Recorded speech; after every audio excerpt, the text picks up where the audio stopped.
Right. Hello. Good afternoon. My name is Pasia. I am an outreach specialist for Reach Out, the Inland Health Professions Coalition Department. Today, we are going to be going over Session 7, MAP Stigma Reduction Resolution Review, as well as reviewing petition guidance. With me today, I have my co-organizer, Miguel. You may recognize him from our previous sessions, as well as our MAP specialist, Jesus.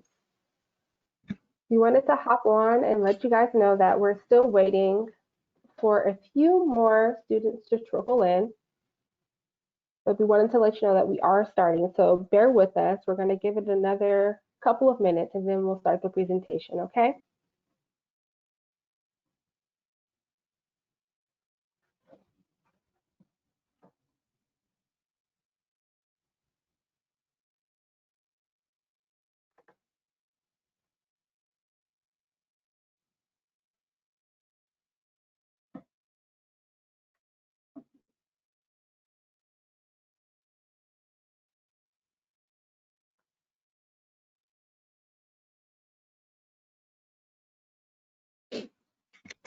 While we wait, I just hope everyone had a great weekend. If you could just let us know in the chat box how your weekend was, if you did anything exciting, just to get us start going with the chat box.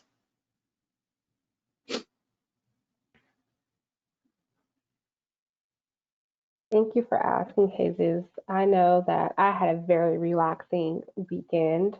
I relaxed. I talked to a lot of friends and family via FaceTime and text and phone call. It was very relaxing. I felt anew this week. Yeah, that's great to hear, Paisha. I actually this weekend was dedicated to moving to a new apartment, so we have a bigger apartment now here, but it was a lot of moving, so it was just dedicated to pure moving and logistics and such. Congratulations on the new place. That's Yeah, awesome. You're welcome. and Micah here in the comments said they went camping this weekend. Micah, where did you go camping?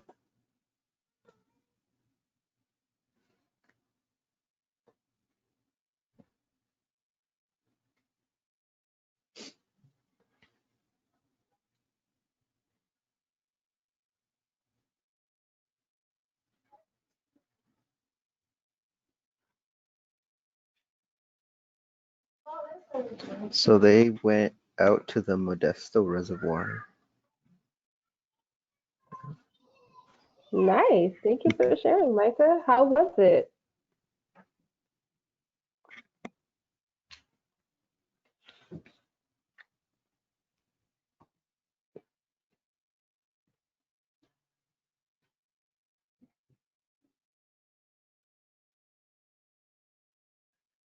They said it was really nice. Really nice. Yeah. Nice. It's always good to be in nature, hmm especially with, your loved ones. hmm I think that's definitely something that I'd like to do at one point. I've never actually gone camping, so. I totally agree with you as well. I've never gone camping. Always wanted to, but it's never gone. Never had the opportunity.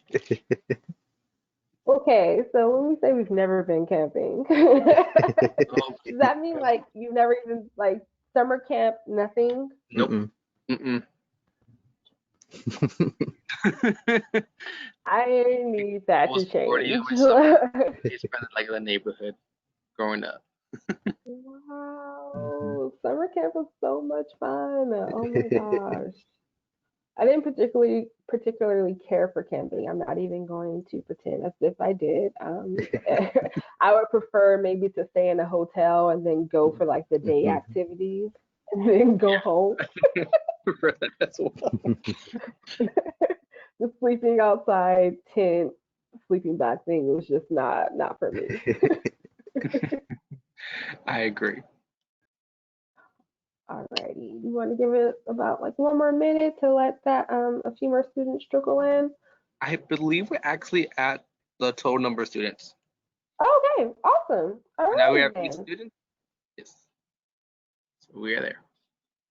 Okay, Well, let's go ahead and hop into the presentation then. Hello, everyone.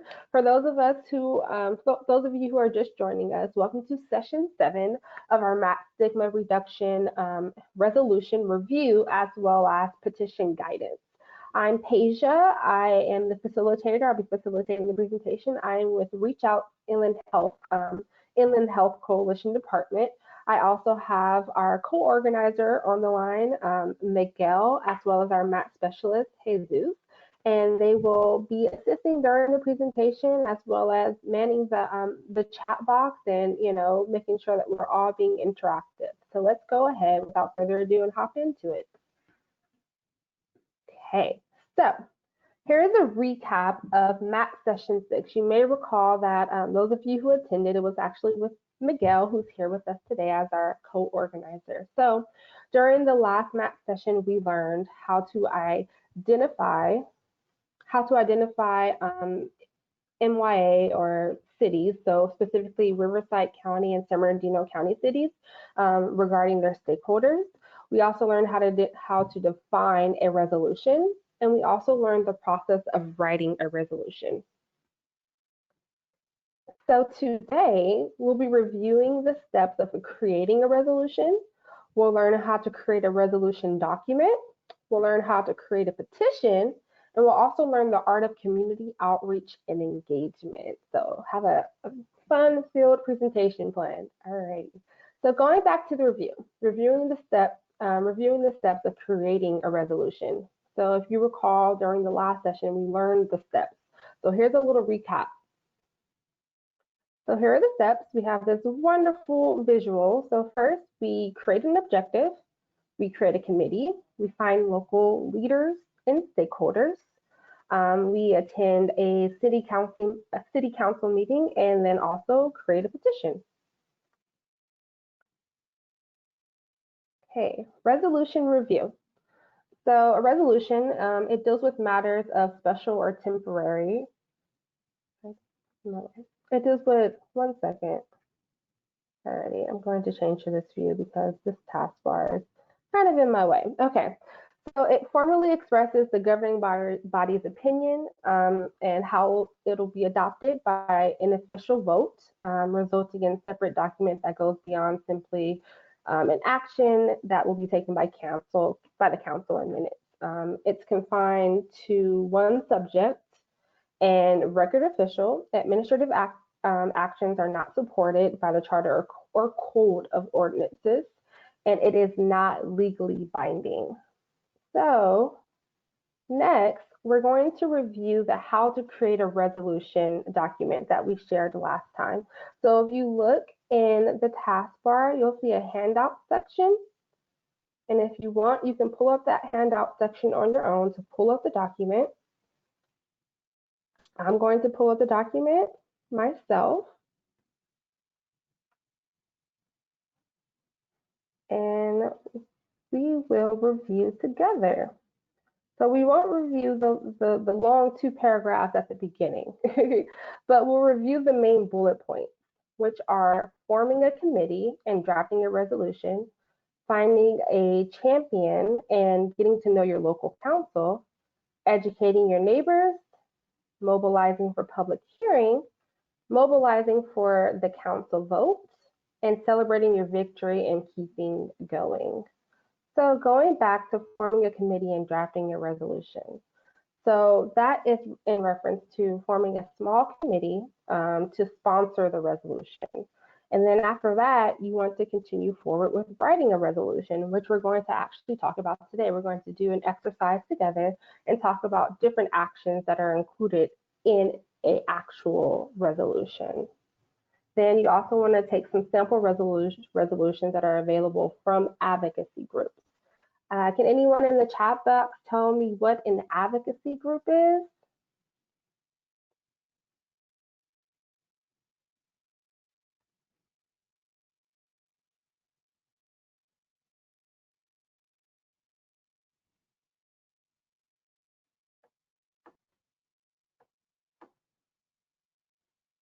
Okay, so Hiron said a group that promotes a certain cause. Awesome. Thank you. Yes, you are correct. It is a group that supports a specific cause or a specific call to action, if you will.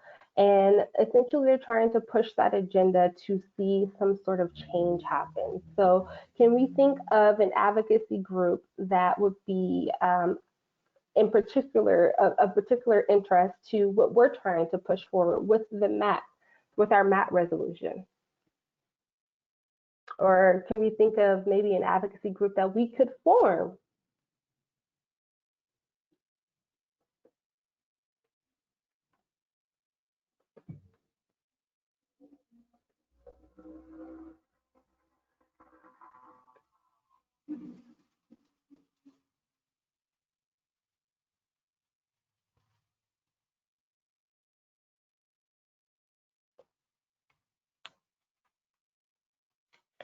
You have any takers in the chat box, Jesus?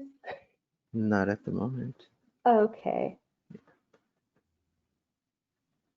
Alrighty. Well, when we're thinking of advocacy groups, like we said, they're trying to push forward a specific cause, right? So what are we looking at? We're looking at, substance use, right? Substance use disorder. So maybe we could create an advocacy group that's centered around youth substance use disorder. So it's fairly simple, not a trick question, but fairly simple. We would just take whatever the subject matter is that we're focusing on, and we would just essentially put that in front of the advocacy group name. Alrighty, so next we're going to move forward with defining a champion and getting to know your local council.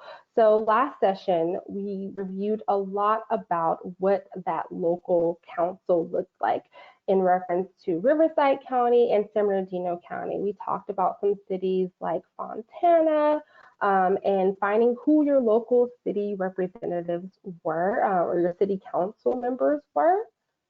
So can we think of, based on any of the cities that you live in, do any of you know any of your local council, city council members?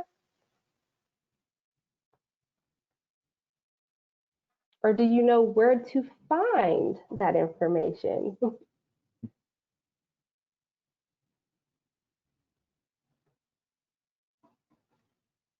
And I know some of the MYA previous sessions, that was one of the homework assignments to do a little research on local government and local city council. So if you remember your local mayors, local secretaries, anything like that, just put them in the chat. Yeah, so Hiron says the mayor and the info can be found on the city website. Awesome. Good job. Yes, it sure can. Typically, you can just go to your city's website. So whatever city you live in, whether you live in Fontana, Ontario, Riverside, San Bernardino, you can go to your city's website and you can find out who your mayor is. And then also from there, there's a search engine that you can use to find out who your representative is. Alrighty, thank you for that. Alrighty, so moving forward, we can also look at members in the community who are also important to the work that we're doing, right? Right, and then we have educating your neighbors. So this is strategizing with sponsors in your community about ways to reach more community members. It's thinking about exiting existing clubs, congregations, meeting places, unions, or groups where people get together. So can we think of any existing clubs, congregations, or meeting places or unions that would be good for the work that we're trying to do?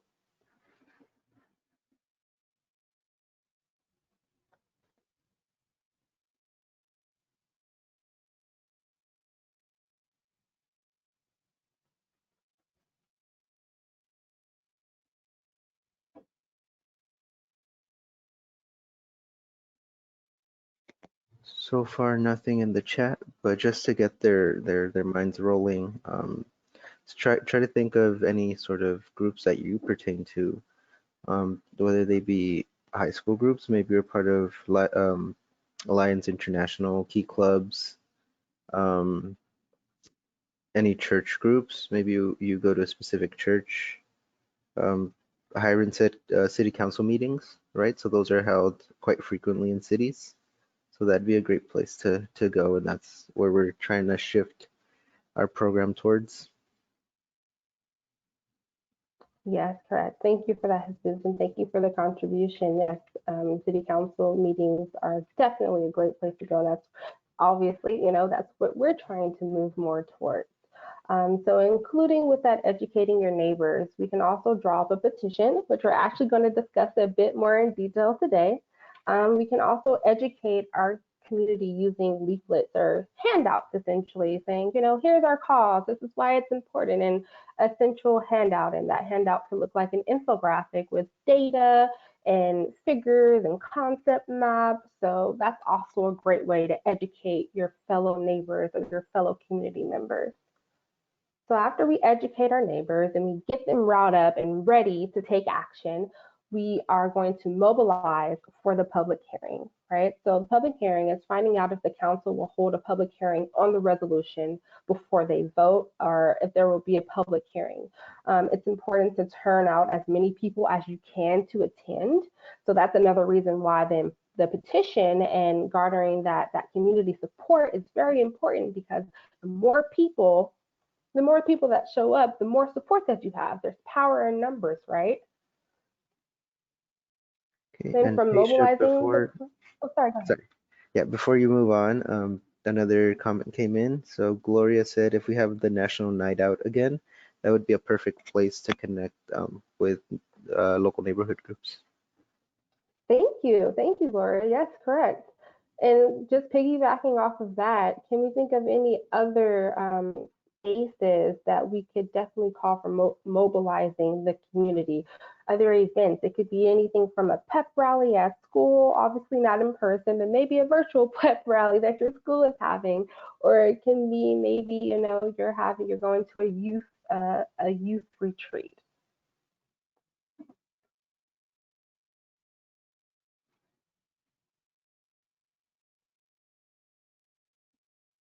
Or it could also be virtual via a social media platform.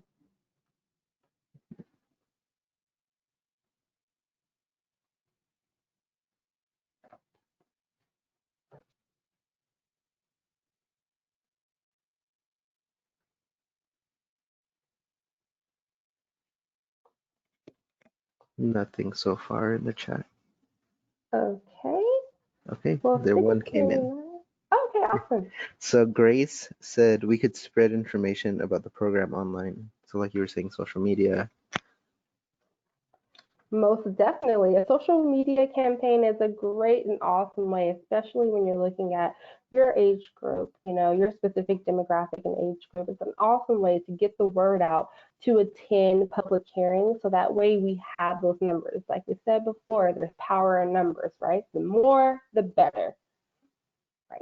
So after we mobilize, are there any more comments that came in, Jesus? Before I move forward. Yes. So there's a few that just came in. So Okay, Micah awesome. said, going off the social media platform, if we made an account and got a large enough following, it would get a lot of people. That's good, Micah. Yes. So the important thing to remember is with any outreach that we're doing to garner that support and mobilize the public is that we want to make sure that we're moving any supporters that we have on a virtual setting to an actual in person, well, not in person now, but to support also to show up for the public hearing. So that's where we'll talk about a little bit later, that's where your community action outreach and engagement plan comes in handy, so that way you can move those supporters from not just being on the social media platform, but also to taking action, whether that means signing the petition or actually attending a virtual city council meeting or the hearing for the resolution. So great suggestion. Thank you. And then another suggestion that came in from Gloria was maybe distribution through the food giveaway groups, placing informational flyers and leaflets into the bags so people are aware of what's going on. That's a great idea, especially because you think of the people who are coming and the people who, whether they be there to receive the services or whether they be there to support and to help, these are people who actually care about the community. So definitely distributing those leaflets via that distribution can definitely be a great way to mobilize the public. And then another comment that Gloria made was, what about working with some of the medical school students, connecting with them and having them come on board on this issue? Great comment. Thank you for that, Gloria. Yes, working with medical students, I believe, would be another great opportunity to really build that partnership. And they're because they're medical students, they have a certain set of expertise. So we want community members in our as part of our mobilization. We also want a vast diversity of community members, and especially community members who have expertise, whether it be parents who have expertise, whether it be students who have expertise, or whether it be medical students who have expertise on the negative health outcomes that are associated with substance use disorder. So thank you so much for sharing.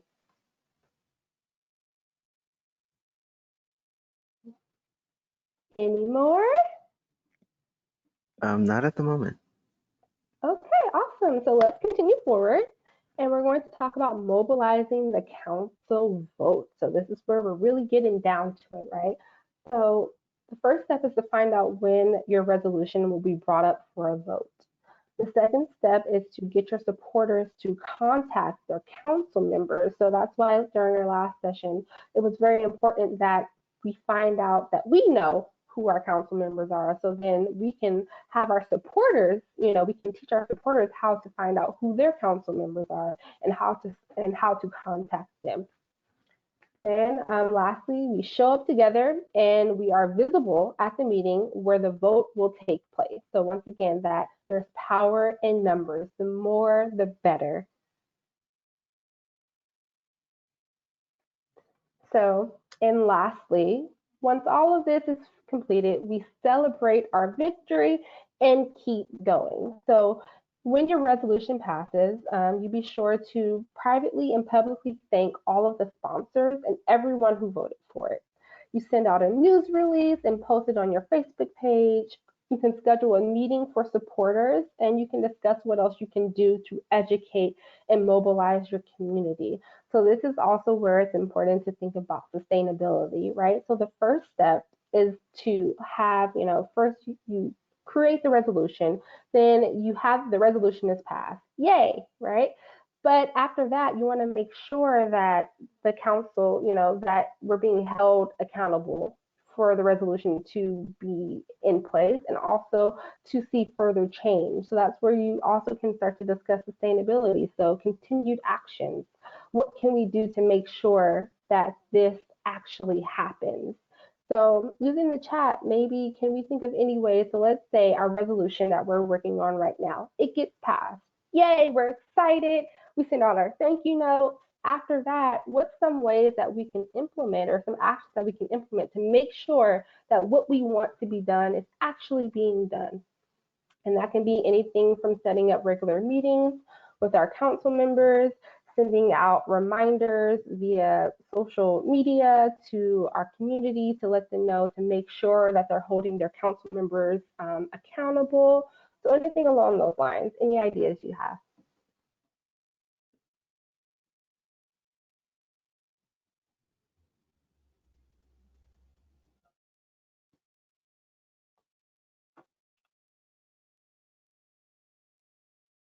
Okay, so Hiron said, do a progress check regularly by holding a meeting.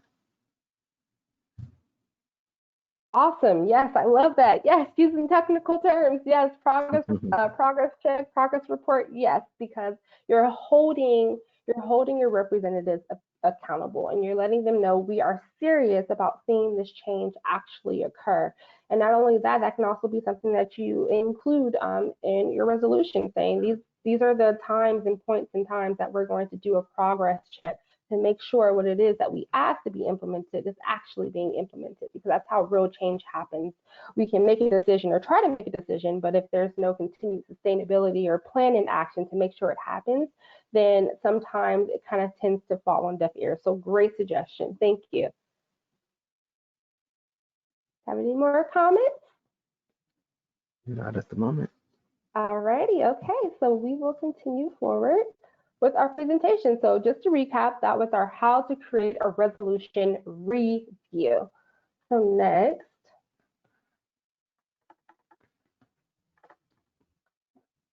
Let me get to present mode. Sorry, guys. All right. Get back to where I'm supposed to be.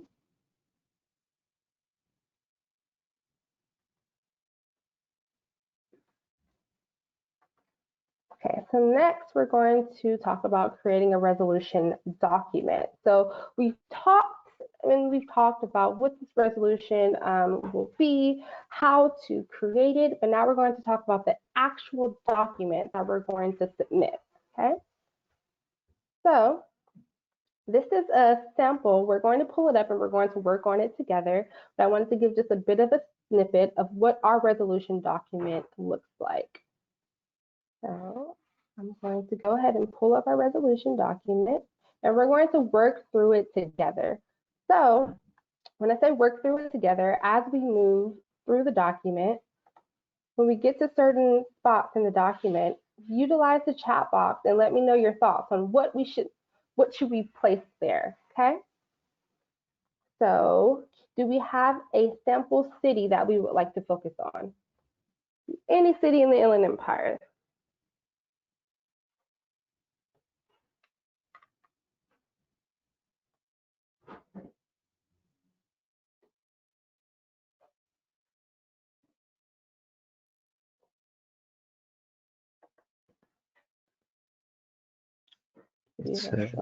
Micah said Riverside. Okay, awesome. My hometown. Okay. Righty. So we're going to go in and we're going to fill in anything that says the city of. So right here, Riverside, right here. Let me spell it correctly. And right here. Okay, we're just breezing through because we're just putting in the city. And residents of Riverside. Okay, and city of Riverside. Okay, awesome.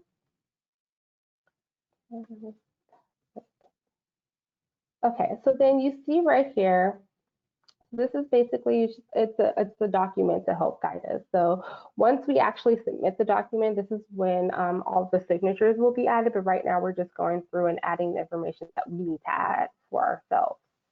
Okay, so then we get to the second page, where once again, Riverside.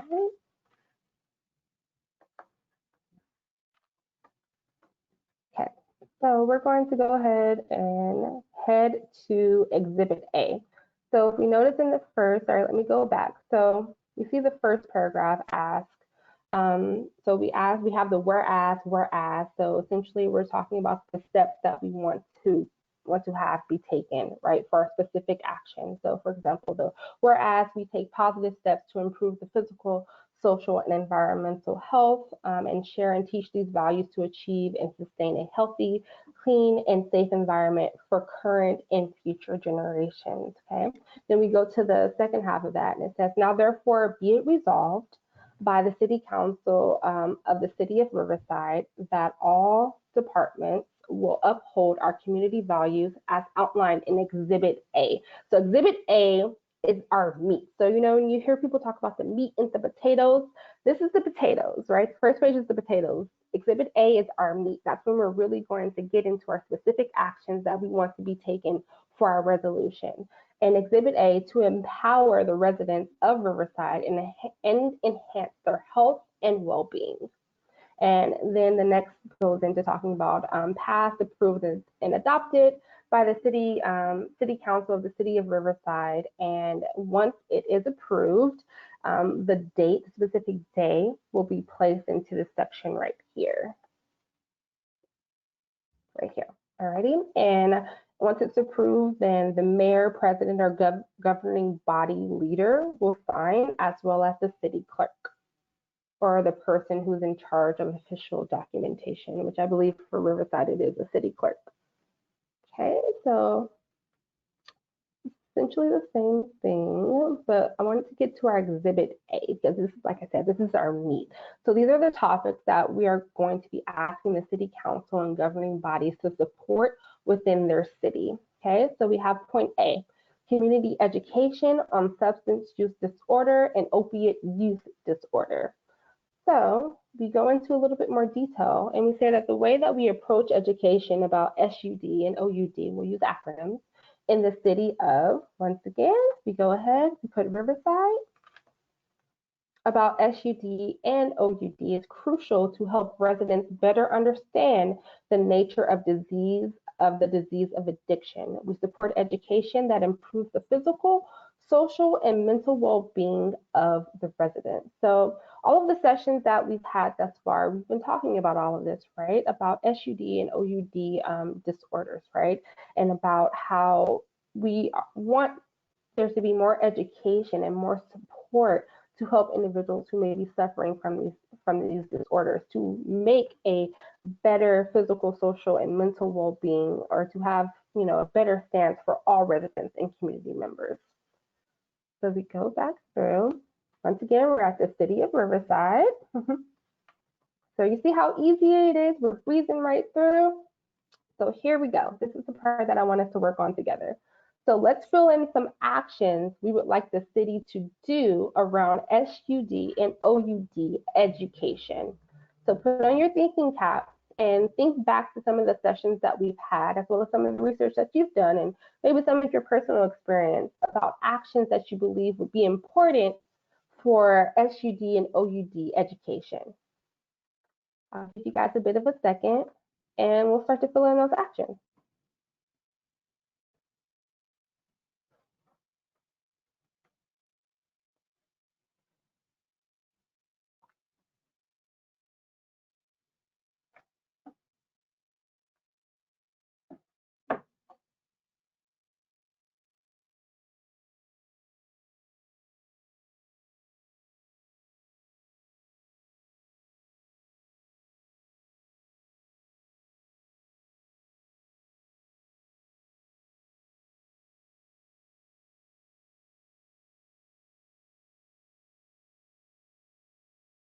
And think of like how education about certain things can be distributed. Can education be within schools? Can it be coming from healthcare providers? Can it be from you when you think of like commercial businesses? So maybe commercial businesses like liquor stores or grocery stores or things of that nature, or maybe, like I said, maybe healthcare, so maybe hospitals and medical facilities. What are some, how education generally distributed to the public about certain health outcomes, or even, for substance use disorder or opiate use disorder? So we're getting some thoughts in the chat box here. So Hiron says more informational presentations in schools, elementary, middle, and high schools, to spread knowledge on SUD and OUD to reduce stereotype about the disorders. Awesome, thank you. That's a great action. So we have informational presentations in schools, K through 12.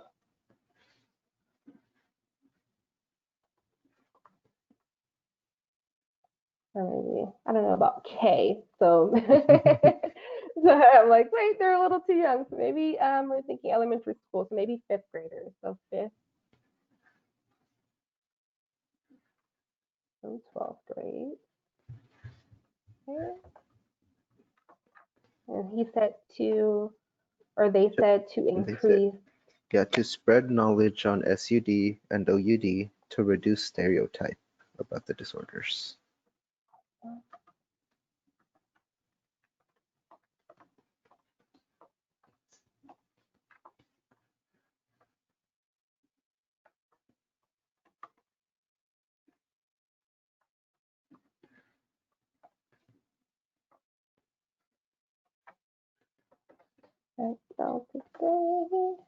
Okay, awesome. Any more?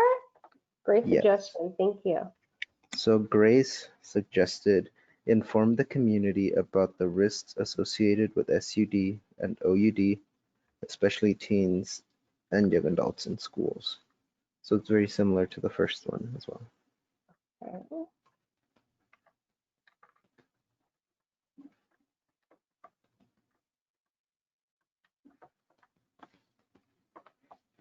And within schools.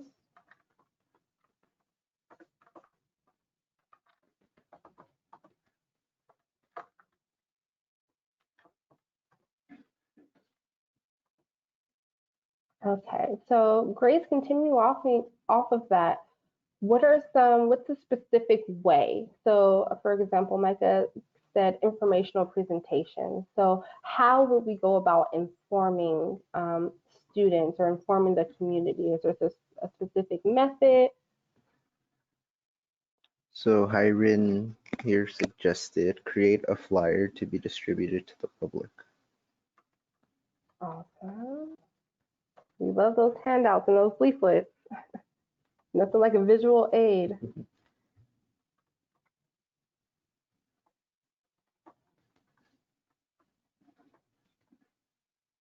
Okay, awesome. These are great, guys. We have a few more if you want. Hey, we can because we can always go back and narrow it down. Yeah. So Gloria suggested that many schools have parent centers where presentations are welcome. So working with the parents. So presentations, educational presentations and parent centers. So parents, and also she suggested outreach at libraries as well as local hospitals. Awesome. Thank you for that, Gloria.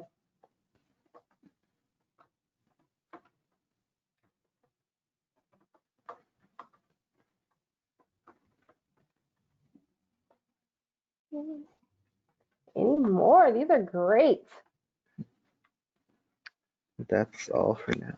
Okay, awesome. Great. We have 5. That's amazing. Great job, everyone. Okay, so we're going to go ahead and continue forward to our point B, which is in reference to stigma reduction education for opiate use disorder and medical assisted treatment, or MAT. So once again, we're filling in City of Riverside. Okay. Then once again, we go down to the next highlighted section, and right here we have the City of Riverside working with community partners like Reach Out will embrace things and aim to reduce stigma surrounding SUD or OUD by supporting stigma reduction education. Will be more likely to ask for help. So residents will be more likely to ask for help and get in touch with much needed treatment services such as MAT. So here we go. Once again, City of Riverside. Righty, so here we go. I'm gonna need your help again. So let's fill in some actions we would like the city to take with reducing stigma.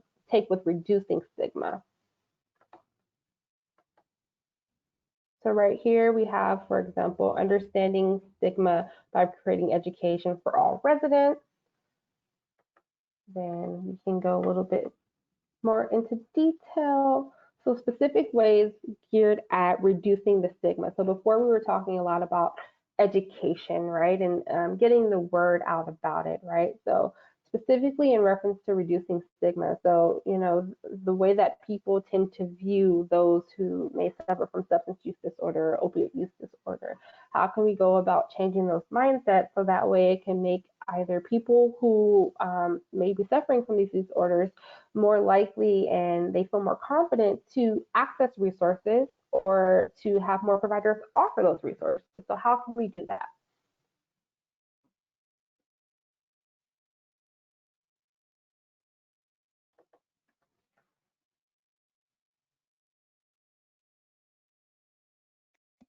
And while people think about that, Grace actually gave some examples for their suggestion for the previous section.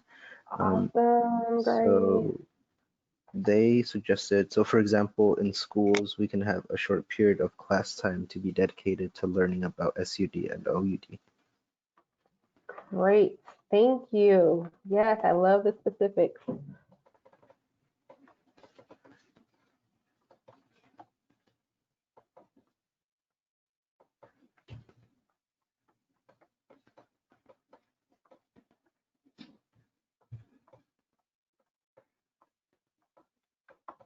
Okay, great. Is that all or any more? Okay, so I believe these are for the stigma section. Okay, great. We have Gloria who suggested working with health entities and their mobile apps in making treatment like this available through virtual, like they are doing with mental health treatment. Awesome. Thank you, Gloria.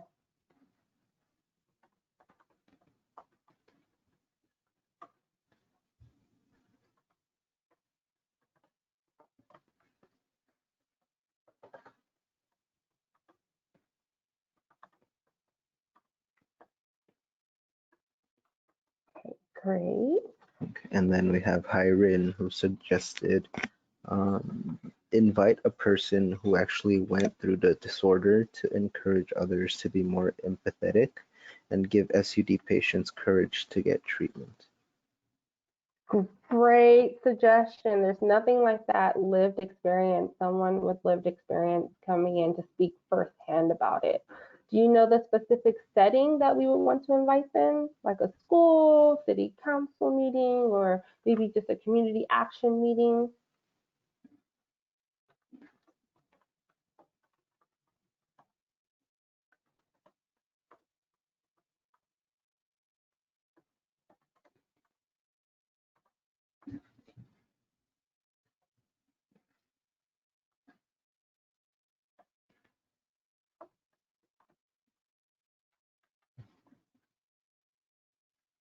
Okay.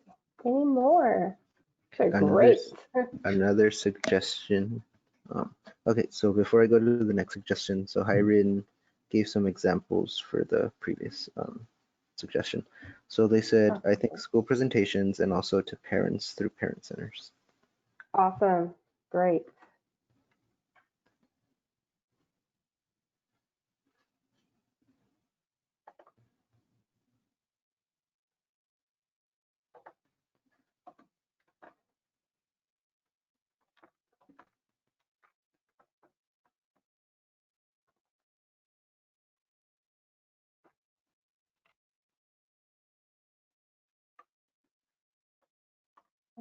Okay. So the next suggestion from Grace is maybe on social media, if we have a large amount of people speak up about SUD and OUD, more people will be inclined to find substance help centers. Awesome. So creating that social media campaign and making sure that we're having people speak up and speak out about it. That's great.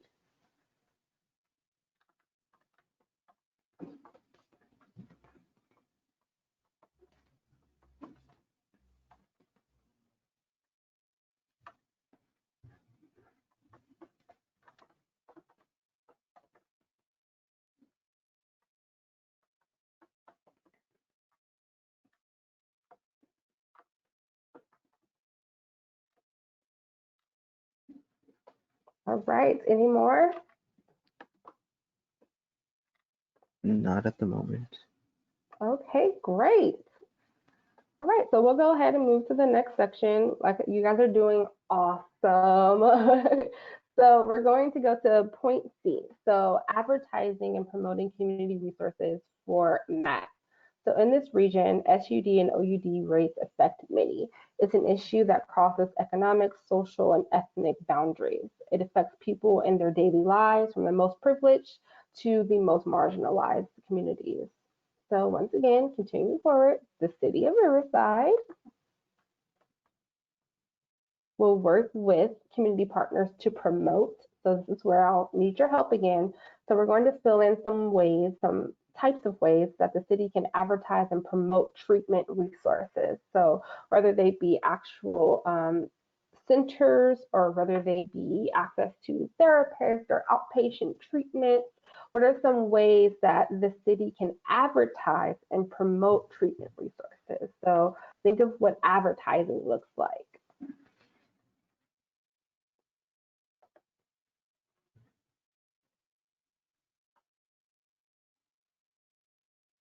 So Grace suggested pass out pamphlets to patients in hospitals. Great. Thank you, Grace. You're on fire. Not so today.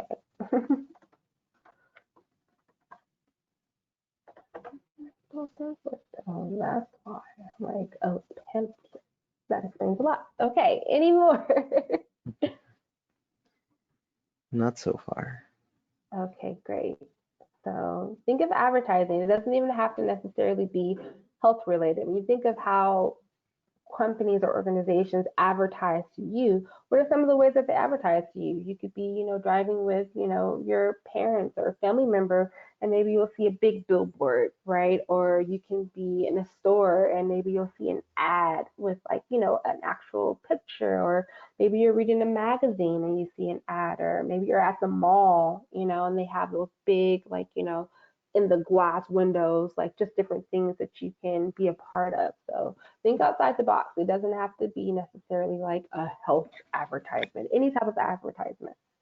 I know I was driving the other day a while back, and they actually played a commercial on the radio. So See, great. Thank you, Jesus. See, a PSA, or it could even be maybe a short video. Your generation is the age of technology. So think of things like that, and maybe you make a virtual video or something of that nature. so Gloria suggested see if individual cities will place flyers on their personal social media accounts. Awesome. Thank you, Gloria. You have been on fire as well this whole entire session. Thank you so much. Individual cities. So we're talking about Riverside, right? So see if the city of Riverside.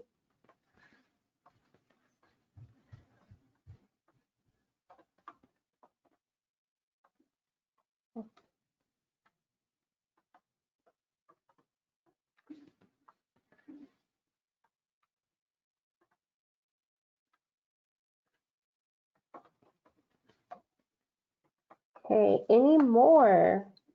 So hiring, going off the social media concept, Mm-hmm. they suggested not just flyers, but also helpful websites, virtual resources, treatment centers. So will those be listed on social? Okay, so virtual website. Yeah, so Can you repeat it? sharing, I'm sorry. so through social media, share helpful websites and virtual resources like treatment center location websites. Awesome. Thank you. Great. I love a good social media campaign.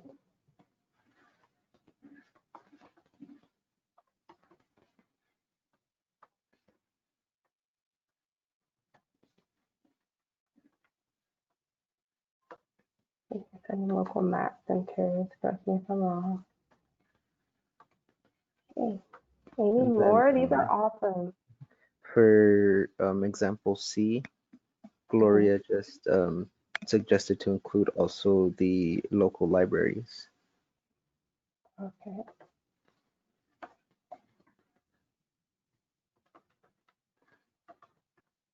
Great. Great suggestion, Gloria. Thank you. Especially because our libraries in Riverside are such a community hub for everyone. That's a great suggestion.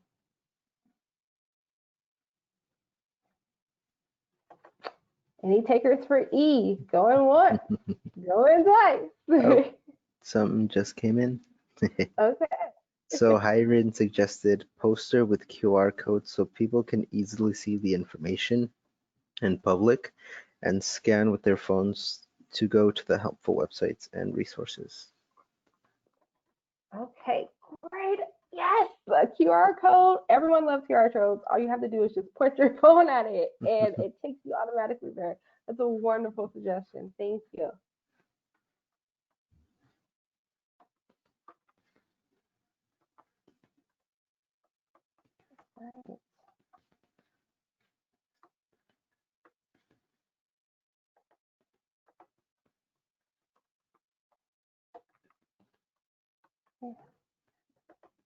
Right. Are we going to go for F or It doesn't look like it. okay, alrighty. We got all the way to E, so I am proud of us. Great job, everyone. Okay, so that concludes our exhibit examples and our specific actions that we want to include in our resolution.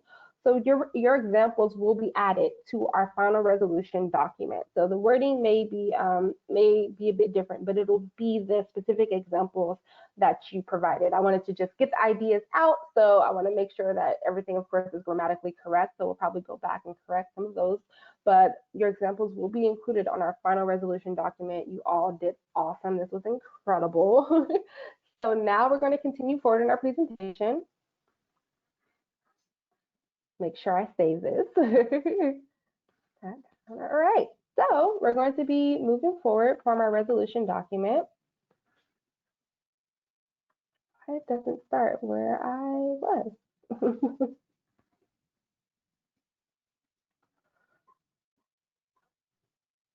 Okay, so now we're going to be talking about creating a petition. Fun. Okay, so this is where we are on our steps to create a resolution. We're talking about the last step. So we've created our objective, we created a committee, we found local leaders and stakeholders, we've attended a city council meeting, and now we are working to create a petition to garner support for our resolution. So petitions equal our rights. It is our right to petition. Under the First Amendment, we have the right to petition, commonly referred to as the petition clause.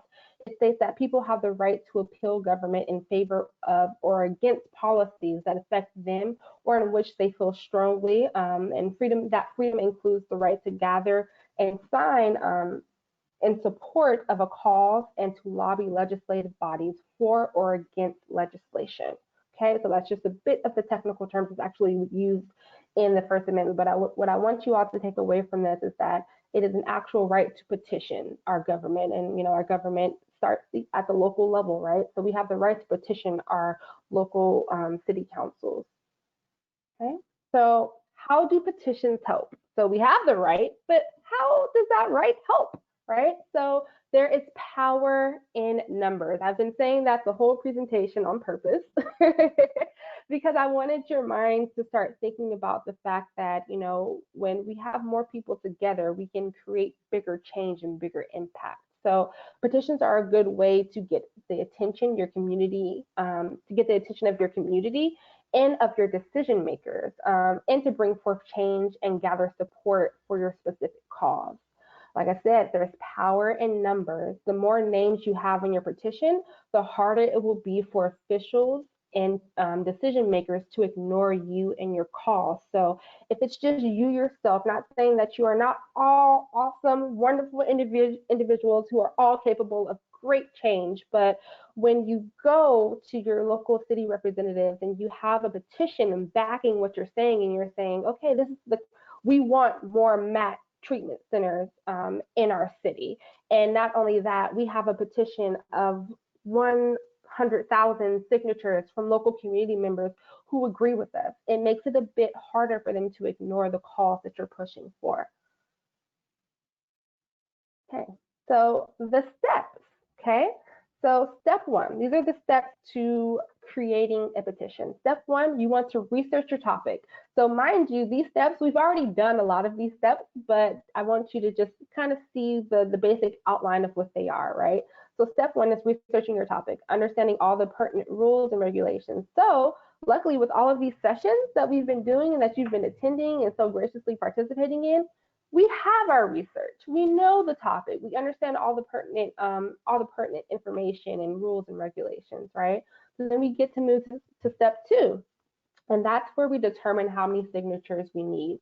So every government or body is different. Some may have particular guidelines as to how many signatures that you'll need for a petition. So for example, maybe the city of Riverside, the council, maybe they require at least 100 signatures for a petition for a specific resolution or for a specific motion, right?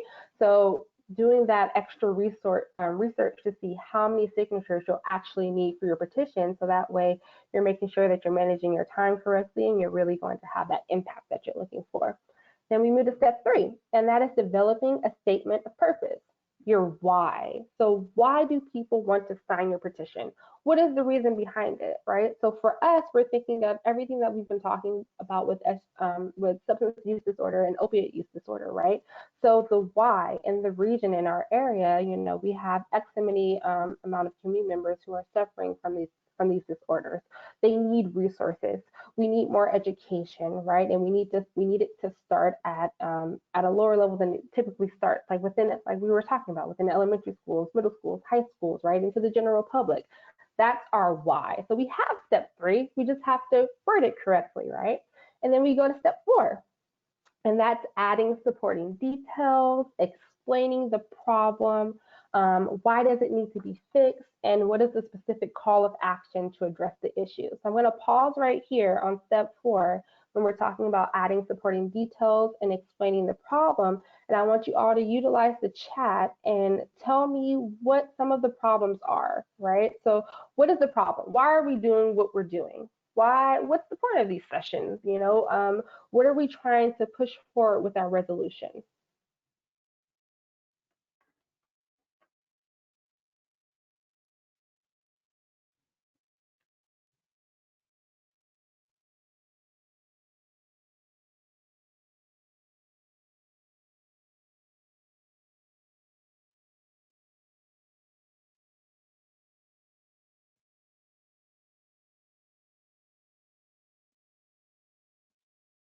So we got a thought that just came in. So Hi Rin said there are stigma towards SUD and not enough awareness in the community. Right. Yes. Yes. Yes. There is. Yes. That's why we're here, right? There's so much stigma attached within our community, especially within Riverside. If we're looking at the city of Riverside, or just in Riverside, San Bernardino County, there's so much stigma, and there's definitely not enough resources. So that's adding to not only our supporting details, it's saying why it needs to be fixed, and it's explaining what the problem is. Great.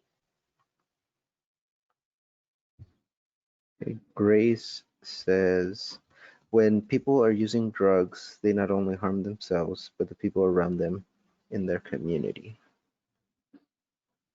You are correct. It is not an individual issue. It affects everyone, right? It affects their family members, their loved ones, their neighbors, and their overall community, right? We want to have people who are a part of our society that are their healthiest, right?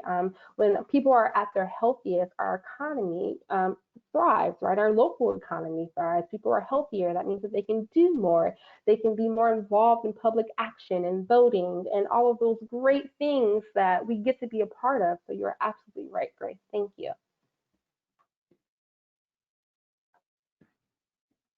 Any more?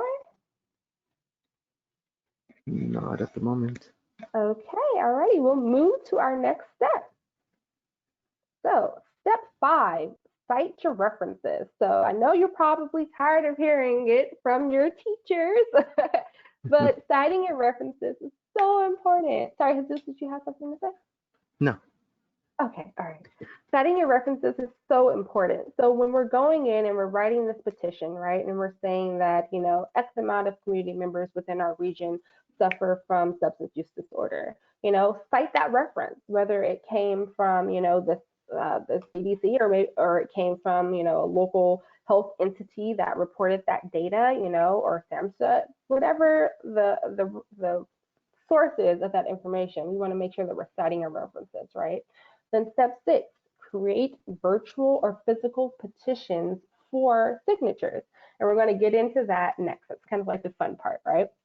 And step 7, actually collecting the signatures. So releasing those virtual or physical petitions to the general public and collecting those signatures, right?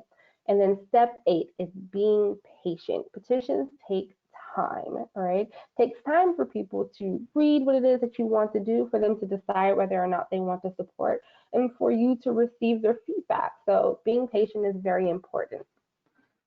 Okay, so petition platforms, right? So we decided to focus more so on virtual petition platforms because of the current circumstances given COVID-19. It's just easier and it's also safer right now, with our social distancing and physical distancing guidelines in place. So we have wonderful access to very many virtual petition platforms, but the most vetted and most utilized are change.org and moveon.org. I believe during your previous session, session 6, you talked a bit about change.org. Today, we'll be talking about moveon.org. So this is a little snippet of what it looks like. So what I want to do is I actually want us to walk through what that would look like and how you would create a petition. I want you all to know that it is so simple. When you think of like just the current events that are happening like in our society, when you think of like the George Floyd incident that happened and that injustice, an 18-year-old created a petition that has now garnered, I think, more than perhaps 18 million signatures. And don't quote me, I may be incorrect, but just to show that anyone can create a petition as long as your heart is in the right place and you're fighting for a good cause, people are going to show support. Okay, so this is the actual Move On webpage. I didn't do anything fancy. I just typed in moveon.org and it brought me here, new petition. So it says mad, sad, inspired, fired up, and ready to take action.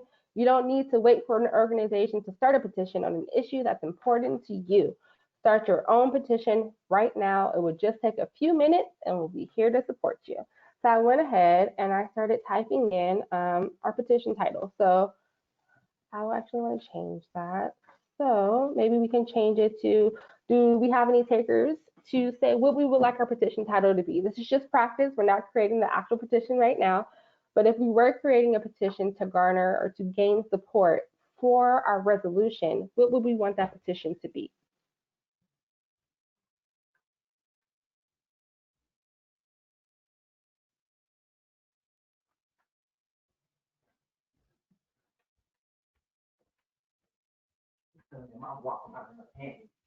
Mom, I'm not on mute.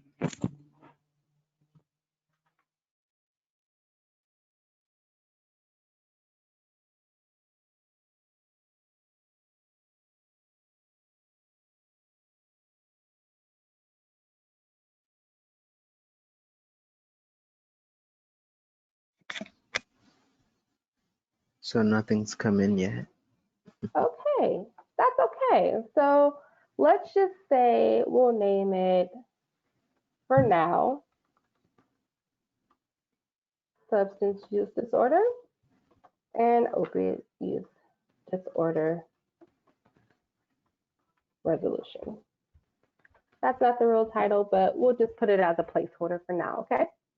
So whom are we petitioning? So I utilized Riverside City Council because that was the city that we focused on in our when we did our exercise for our resolution document. So this is whoever the governing body is or whoever your decision makers are, that's who you're petitioning. So if it were something that were at like, the state level and this was something that we wanted to move beyond just our local, then we would possibly say maybe like the governor of California, or maybe, moving forward, or maybe the Senate, or, whoever you're petitioning, whoever the decision maker is who can decide to grant that action or those actions is who you're petitioning, okay? So what do you want them to do? So we can list multiple things here, right? So I said we want them to create a citywide policy for youth substance use disorder program. Do we have any suggestions on what we want them to do? Think of everything that we've discussed. It can be education, stigma reduction. Gloria suggested increase awareness of these programs in general. Awesome. Thank you, Gloria.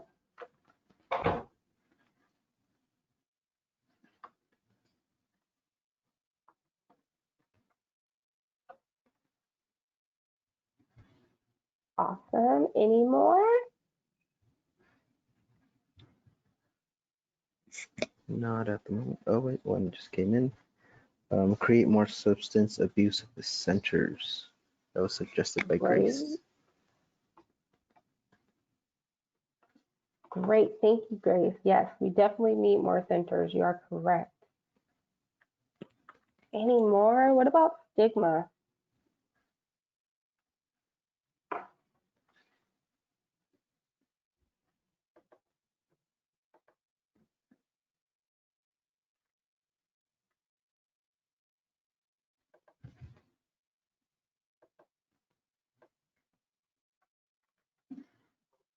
Hiram suggested reduce stigma of SUD and OUD in schools and parents.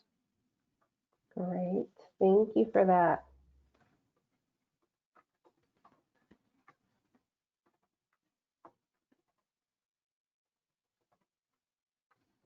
Great. All right. Before we move on, I want to make sure everyone had a chance to add some of their thoughts. Do we have any more, or what do you want them to do?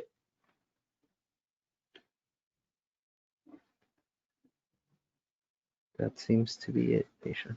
Okay, great. Thank you. These are great and wonderful actions that we actually want the Riverside City Council, who's our, our mock city that we're putting in there, to take regarding SUD and OUD. Okay, awesome. All right, so let's get to our why. Why is this important? Why do we want people to care about our cause?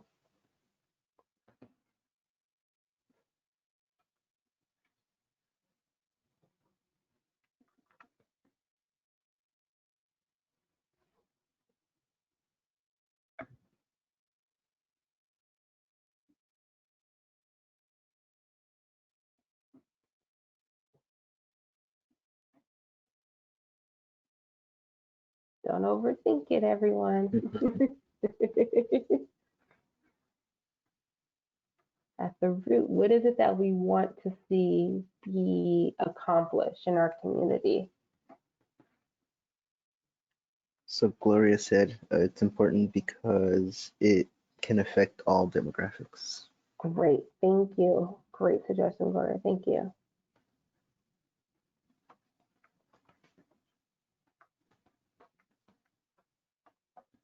And then Grace said, so we can prevent future generations from the dangers of substance abuse.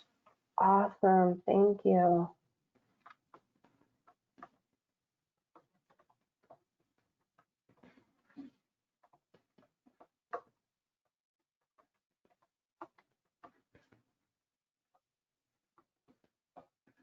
Okay, any more? Hiron suggests we want to reduce SUD patients, but current stigma and lack of awareness makes it hard for them to have the courage to get treated. Good.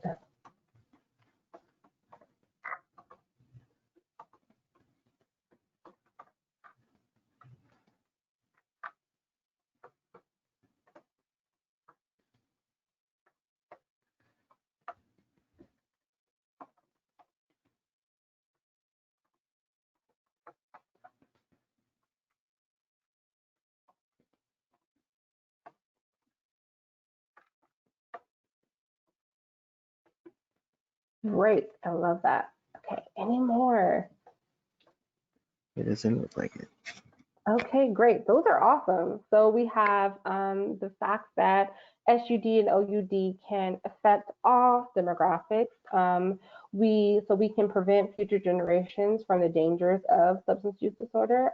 We want to reduce substance use disorder symptoms in current patients, and the lack of awareness makes it difficult for them to receive treatment. These are all great, and these are definitely all reasons why it is so important, right? And just overall, we want healthier individuals, in our society, right? So great. So once we go through review, so we have our petition title, we have whom we're petitioning, we have what we want them to do, we have why it's important, and if this were a real petition, of course, we would want to make sure that it looks nice and it's in paragraph form. But just to get the feel of it, I wanted you all to see that it's fairly easy to create a petition, especially nowadays, online platforms, right? But just wanted you all to get a feel for it and how easy it can be to work through the process, right? So we have all of our things filled out. So then we would just go to save next. And then when we go to save, it's going to ask you to sign up. So you can enter your first name, last name, email address, and then you will have to create a password and enter all of your demographic information and so on and so forth. But if you were part of an advocacy group, so let's say for example that some of the students here, you wanted to get together and create an advocacy group, right? Created a MOIA or a MAT, advocacy group. So you can have your first name be like, advocacy group. You can have like the advocacy group name and then last name, advocacy group name, and create an email address for that specific advocacy group. And that way the petition would be not specifically under a specific person, but under your advocacy group name or your organization or, your community action team or group. Okay. Alrighty, so that concludes the petition and how to create a petition on moveon.org. Okay, so we're going to hop back into our presentation. I'm not going to go to present mode because it takes me back to the beginning. Okay, so now we're going to talk about the art of community outreach and engagement. So you have this petition, you've gone through, you created the petition, it's beautiful, it's wonderful, yay us, right? But how are you going to have people sign it? How are you going to pump them up and get them excited and want them to engage and want them to actually sign your petition? It's a lot of times there's this assumption that, you create something and people will come, but you have to have specific plans in place or methods that you utilize to guide the people to the work that you're doing, right? So that's what the art of community outreach and engagement is all about, okay? So community outreach and engagement, what is it? So community outreach involves the offering of education, social planning, and support at activities to community residents freely and openly. Also, community outreach allows citizens or community members opportunities to get involved with the city in ways that allows them to choose and act in ways in which they believe are most fulfilling to themselves and their neighborhoods, okay? So continuing forward, so engagement, so we have community outreach. So now we're going to talk about engagement. So engagement is the manner or method that you choose to utilize to complete, sustain, or promote community outreach. So some places, for example, for engagement include school assemblies, social media, community events, schools, institutions, organizations, websites, or platforms. So now that we know a little bit about what engagement looks like and where specifically places of engagement are, can you think of some places for engagement for our resolution? So I want to give you a hint that we've discussed a lot of them already. So think of specific places that engagement can take place.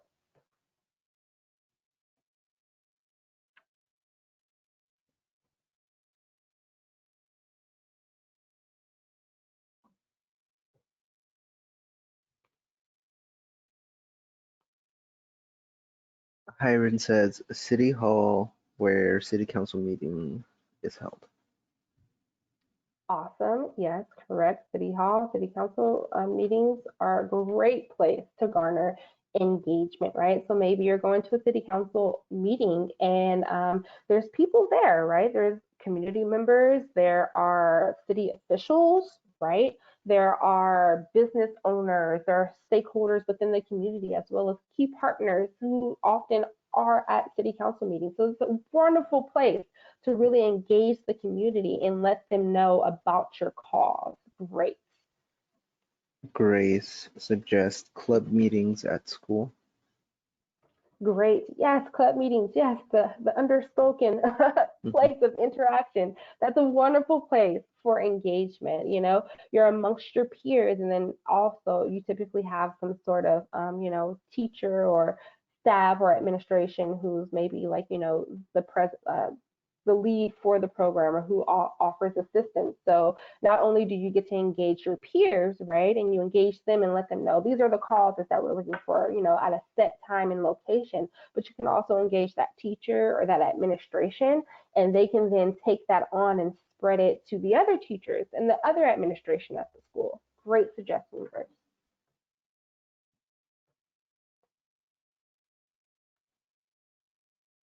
Any more takers? No, I think that's it for now. Okay, great. Thank you both for those suggestions. They were awesome. Okay, so moving forward, continuing on with engagement methods, right? So we talked about engagement spaces or places, right, to garner that engagement, right? So now we're going to talk about methods, right? So different methods of engagement include verbal, written, and visual. So verbal includes things like speaking at events, calling community members or council members, right? Written includes emailing community members or creating social media campaigns, right? Visual includes designing things like infographics and creating concept maps or flowcharts, similar to the concept map or flowchart that we created for the resolution process, right? Creating social media campaigns again, or creating short informational videos. So with that being said, thinking of verbal, written, and visual, right? So can you give me an example of a verbal, written, or visual engagement method that you can use for our resolution?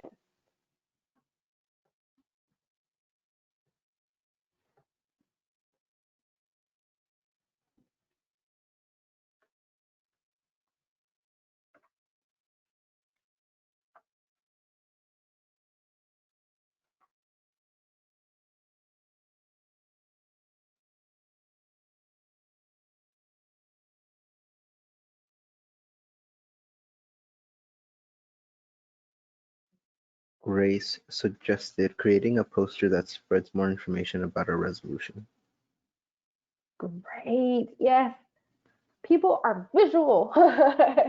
People love a good visual aid. Even if you do have something that is written, people love to have something to look at. It helps put things into buckets and pockets so that way it's easier to process information. So creating, like you said, a poster, and maybe that poster can have either maybe an infographic. So an infographic includes certain graphs and figures, and it's short, it's sweet, and it's to the point. So maybe including like data or statistics on how many people suffer from substance use disorder or opiate use disorder in our area. That would be a great visual aid. Good job, Grace.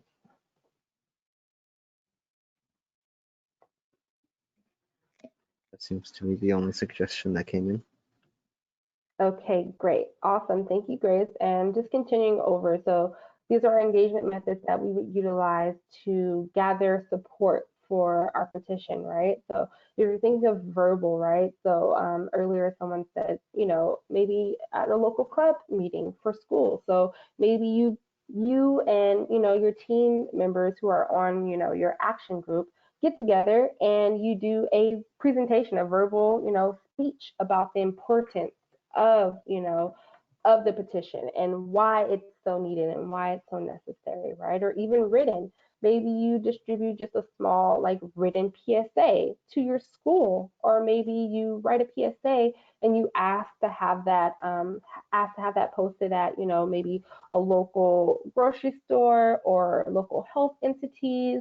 There's a plethora of ways to get the message out there about the petition that you create, right? Hiren suggested make a video explaining our resolution and share on social media. Yes, that's so good. Once again, people are visual. They love a good visual aid, especially when it is a visual aid that is also a call to action. And when it's good because you can garner more support because that person can go ahead then and share, right? So especially like on social media, all you have to do is literally press one button and it's shared to that person's entire network. So when we're thinking about engagement methods and when we're thinking about ways to further spread our petition, right, that we create for our resolution, we want to make sure that it's easy, it can be accessed, it can be shared at the whim. So great suggestion. Any more before I go to the next slide? No. Okay, great. Thank you all for those suggestions. They were wonderful. Okay. So creating your community outreach and engagement plan, right? So we know what community outreach and engagement is, right? But as with anything, we need to have some sort of plan in place so we're not just kind of out there winging it, right? So sitting down and saying, okay, I have my resolution, I've created my petition. Now, I need to create a community outreach and engagement plan that's going to help me distribute the petition as well as garner or gather support and signatures for the petition. Sometimes where organizations or organizers go wrong is they don't have a specific plan in place and they just kind of send out the petition whichever way, and they kind of wonder why they don't get as many signatures because they didn't have a specific plan. As we've been talking about with these sessions, it's important to be specific and to be detailed about what it is that you want to do, right? So first, the first thing is to decide on the who, the what, the where, and the when. It sounds kind of cliche, but it matters, right? So the who, the what, the where, and the when. So the who, right? So who in the community are you trying to reach? Are you trying to reach council members? Are you trying to reach stakeholders? Are you trying to reach partners? Are you trying to reach parents? Who in the community are you trying to reach for this petition or to have this petition signed? Who do you, once again, so who do you want to sign your petition? Who will be responsible for distributing the petition? So after you create the petition, who's going to actually release it to the general public? Will it be you? Will it be someone else on your team? Will it be an adult on the team? Will it be maybe the secretary of your club? Who is just deciding who will actually release it to the general public, okay? So with that being said, so can we think of, no, I want to ask the question yet. We'll go to the what. So what is your goal? And that goes back to how many signatures do you want or do you need? So remember a little bit earlier, we were talking about petitions and how certain bodies of government, like, city councils, they may require a specific number of petitions in order for your petition to actually be accepted, right? And to like actually be held and considered, right? So that goes back to also doing that research and going on the City of Riverside Council and seeing, are there a specific number that we have to hit in order to submit this as support for our resolution, right?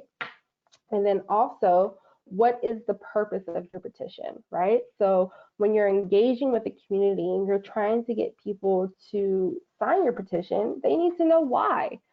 What's the purpose? Why am I signing this? Why do you deserve my signature, right? So giving them the purpose behind that, right? Then we have the where. Where will your petition be available, right? So that goes back to our virtual platforms, right? Whether it'll be on, moveon.org or change.org or, once the pandemic is over, actual physical petition, actual physical petition that maybe it'll be available at, local health entities or at high schools or at, middle schools. Where will it be available? And then also, where will you implement your outreach and engagement plan? So that goes back to those engagement spaces, right, that we were speaking about, whether it be at school, whether it be, the city council meetings that you guys mentioned, or whether it be during your club meetings. Where will you implement your outreach and engagement plan? And then lastly, we have our when. When will you release your petition, right? When will you close your petition? So when will you say, okay, we have to close our petition, and when will you present the petition alongside your resolution, right? So that may have been a bit of a mouthful, but I kind of want us to digest it just a little bit and think of some specific examples. It could be a part of the who, it could be a part of the what, the where, or the when, right? In reference to our resolution, right? So whether it be what our goal is or who we're trying to have sign our petition, right? Or for our resolution, or when we'll release our petition for our resolution. So can you think of specific examples for our resolution?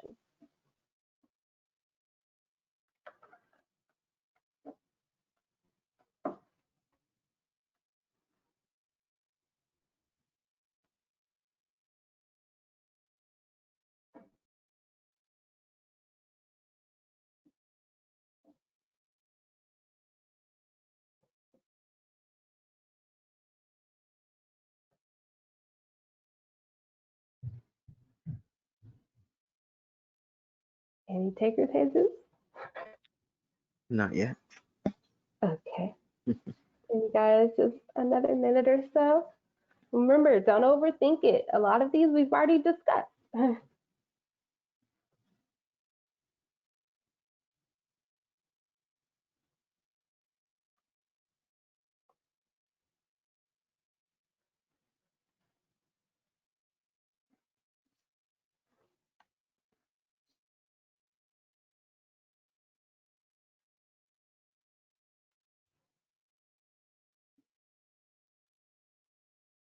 All right. Yeah, nothing seems to be coming in, but just Okay.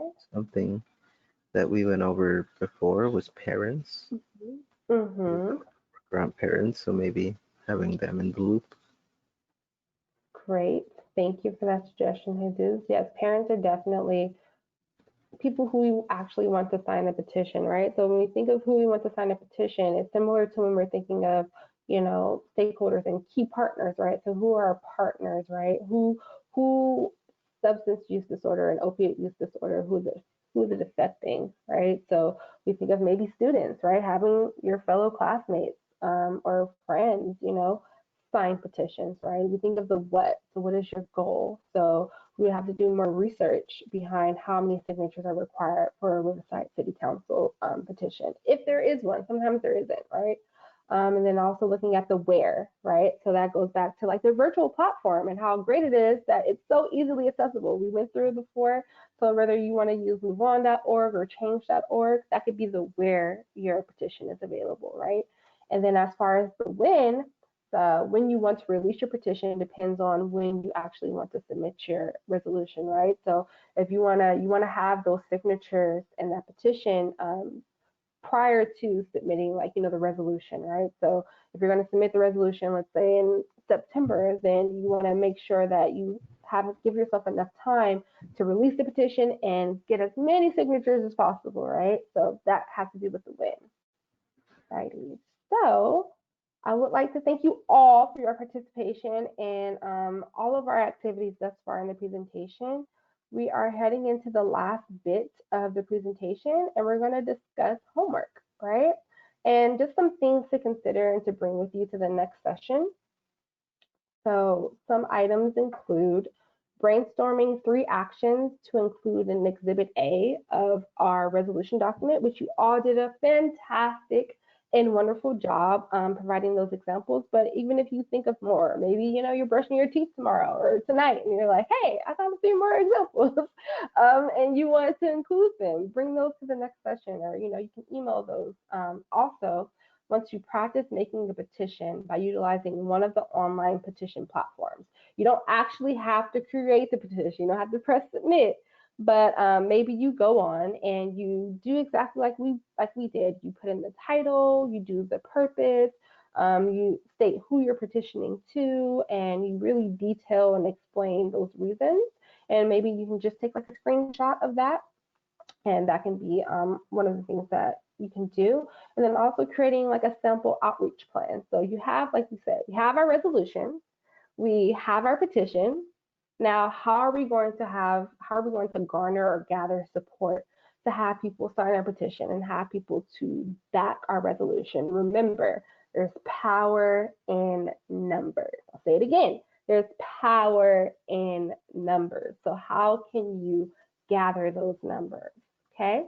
And that does conclude our session 7 presentation. I want to give you all some time to ask any questions that you may have about future presentations coming up or sessions coming up. And I'll give you a little bit of time in the chat box to ask those, and then we'll conclude our session. Hey, Pesha, I actually have to. Anything to add? No, I just want to thank everyone for showing up and being really participative. They had a lot of great ideas and suggestions, but I actually have to log off now. I have another meeting right after this. Okay, So Miguel, if you're still on the line, if you can take over the chat box, that'd be great. Of course. All right, Thank you everyone. so much. Have a great day. Okay, I'm going to exit off of the presentation. So at this time, go ahead and ask any questions that you may have.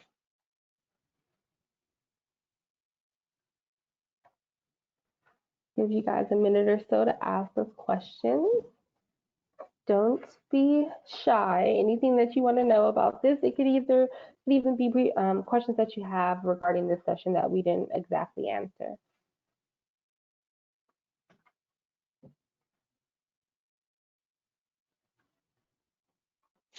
So we do have one question Okay. by Heron. He's asked if the question is, we're not making the petition yet, right? That's a question for the homework. No, not as of now. So this is practice, right? So go in, and I just want you to get that practice with creating a petition, and then also we're going to discuss whether or not we want to create a petition. This is more so to have for your knowledge base, but we're not creating a petition as of now. This is to get practice and to be a little bit more comfortable with creating the petition. Hope I answered that.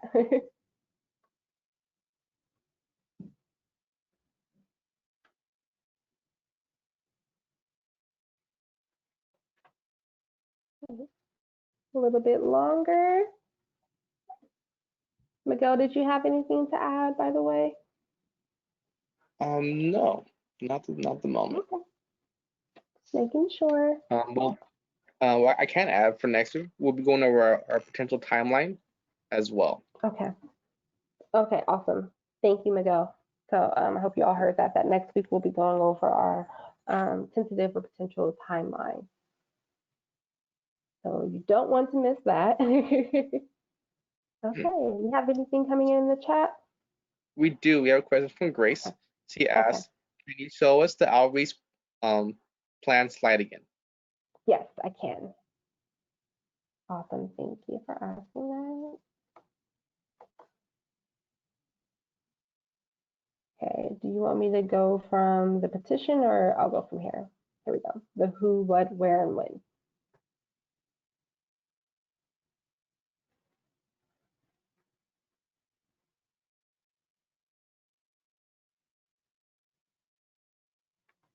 Take your screenshots.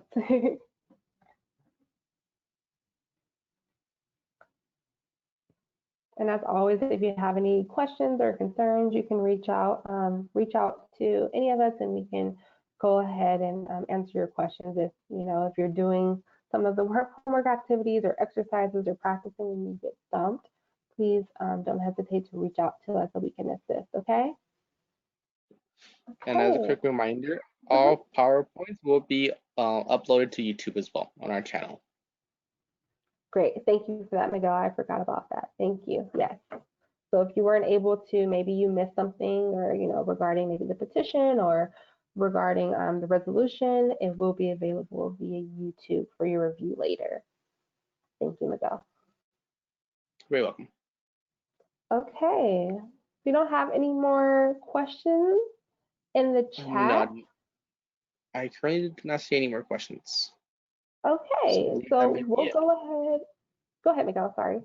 Oh no, that would be. I believe that is it. Grace, thank you as well. Oh, thank you, Grace. Thank you.